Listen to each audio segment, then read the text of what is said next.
The January 6th committee continues to reveal new details about the attack at the U.S. Capitol, making the case that former President Trump's actions and words played a key role. NBC's Bree Jackson is in Washington, D.C. following the hearings for us. And Bree, there were several standout moments in this latest hearing. That's right. Good morning, Maureen. Well, this is one of the first times that we've heard some of that taped testimony from former White House counsel Pat Cipollone. But one of the more stunning revelations came toward the end of the hearing when a panel member claimed that former President Trump tried to tamper with a committee witness.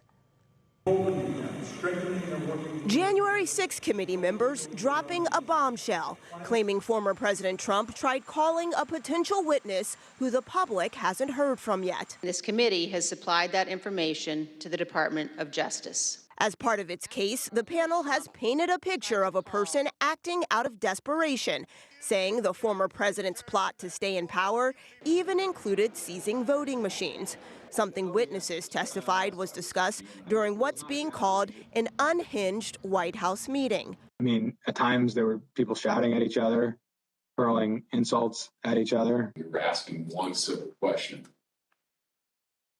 as a general matter.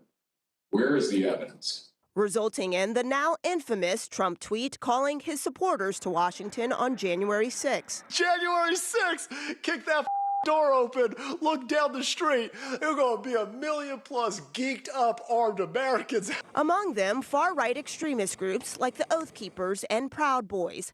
A former spokesperson for the Oath Keepers testified about their overall mission. It includes violence. It includes trying to get their way through lies, through deceit, through intimidation, and through the perpetration of violence. A former Trump supporter charged in connection to storming the Capitol says he was following orders. The president, got everybody riled up, told everybody head on down. So we basically were just following what he said. Meanwhile, Trump remains critical of the hearings, blasting the committee as, quote, the same lunatics who drove the country crazy with their lies and made-up stories like Russia, Russia, Russia. And the next and potentially final public hearing is scheduled to take place in prime time next Thursday. Maureen? And Bree, committee members unveiled a drafted tweet that former president reviewed but was not officially sent. Instead of that December 19th tweet on a big protest that will be wild was sent out. What did the original tweet say?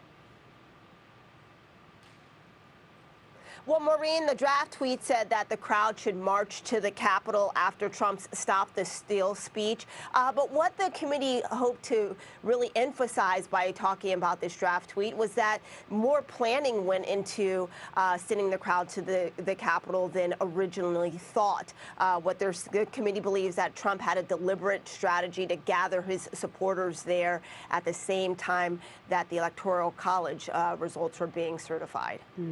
All right, we'll continue to pay attention to the information coming out of these hearings. Bree, thank you so much for the update.